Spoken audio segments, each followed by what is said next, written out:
afin de renforcer de mon esprit les aptitudes, ainsi que pour tromper mon ennui et ma solitude, d'aller chaque jour sur Internet j'ai pour habitude. Mis à part les vidéos de courses automobiles, les musiques en boucle avec les courriels dociles, je me focalise sur les affres de la politique, avec son foisonnement de tendances éclectiques. En tant qu'écho rouge-brun face à la croisée des chemins, en tant que national-communiste autogestionnaire, je me dois de débuter la journée de bon matin et de défendre une théorie révolutionnaire. Mais voilà que le soir sur Twitter m'étant égaré, une réflexion réformiste se fit remarquer. N'étant sur ce réseau, je ne puis de suite répondre, mais de cette absence je n'exige guère de me morfondre. En effet, j'en fus banni 2 ans auparavant pour avoir un robot été assimilé. De toute manière, je me contente habituellement de rester pensif dans ma pièce à peine éclairée, de contre-argumenter seul pendant au moins un temps en faisant face à mon écran rétro-éclairé. Rejetant le réformisme, je me dois d'agir ainsi. Non pas par une haine qui de nombreuses gens perdit, mais via la clairvoyance du vénérable ayant bien vieilli. Au court-termisme, j'y oppose les effets du temps qui passe. À l'électoralisme, j'y oppose l'analyse de classe. À l'opportunisme, j'y oppose enfin l'esprit sagace.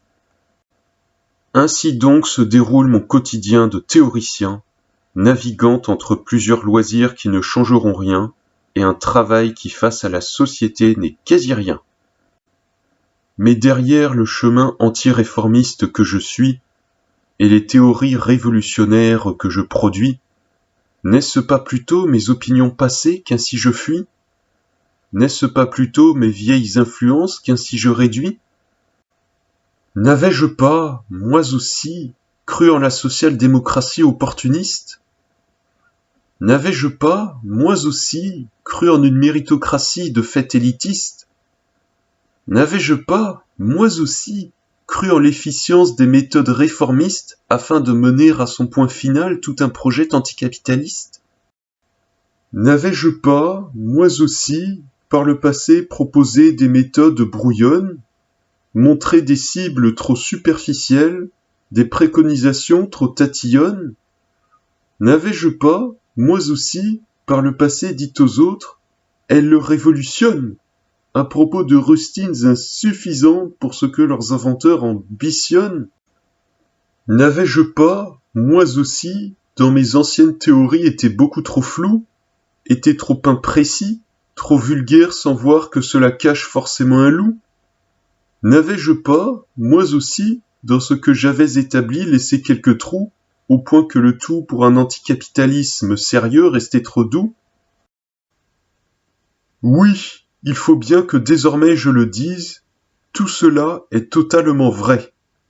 J'ai été, il est vrai, un modéré ayant le réformisme pour engrais, un molle social-démocrate qui moi d'aujourd'hui profondément navrerait au motif que ses opinions seraient aussi décrépites qu'un poisson pas frais.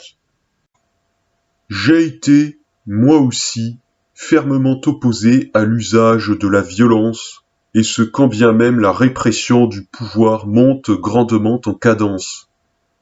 J'ai enfin été, moi aussi, fort aveuglé par l'illusion électorale, au point de l'avoir considéré comme le premier objectif fondamental. Mais maintenant, la totalité de ces sottises sont désormais terminées.